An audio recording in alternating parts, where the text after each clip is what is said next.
para juicy siya and wing.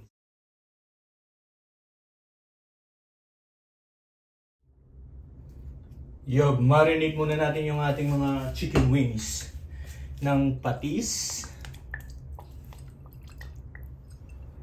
onion powder, white ground pepper, chicken powder, and then 1 egg.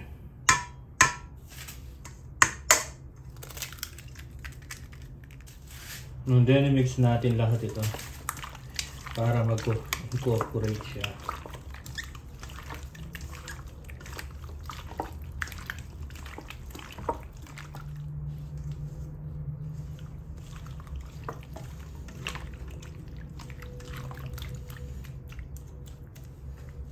Pagkatapos, i-cover natin.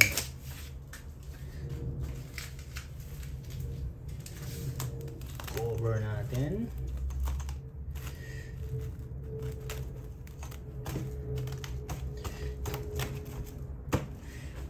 Balikan natin mamaya.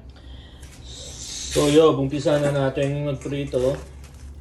So ang gagawin natin, i-drain natin yung ating mga manok na minarinate para hindi masyadong mamaya magtatalsikan. Ngayon yo, mag-uumpisa na tayo magprito. Lalagyan natin ng mantika yung ating pwede na yan.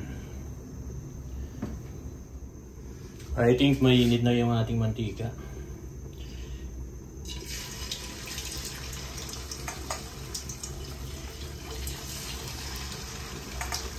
Maganda yung naka-drain yung ating mga chicken para hindi masyadong magtatalsikan. Yan, pwede yan. Haluan natin. Halo-halo lang yan.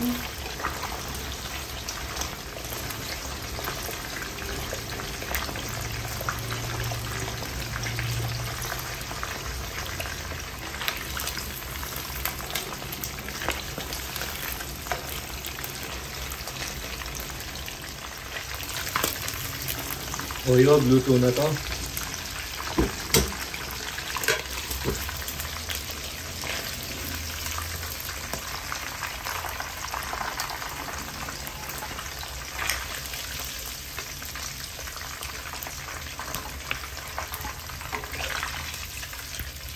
Ganito lang kasimple.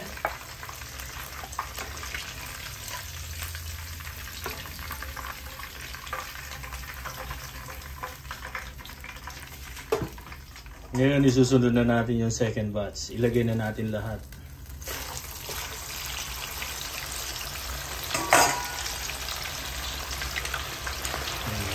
Haluin natin.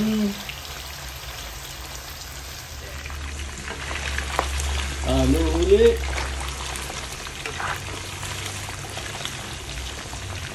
Para lang hindi siya masunog.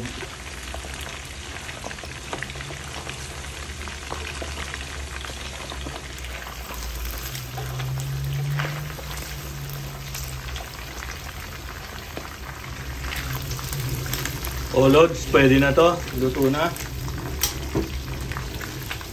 Hanguin na natin.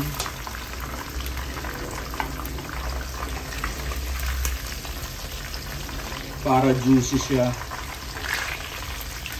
Huwag natin masyadong i-fry. Ako hindi ako masyadong nagpo-fry para juicy siya. Kasi chicken wings lang naman to. Hindi siya legs or thigh na mahirap prituin. Kailangan talaga well done ang cook. Anyway, ihanda na natin yung ating chicken wings na pinatisan. Thank you for watching.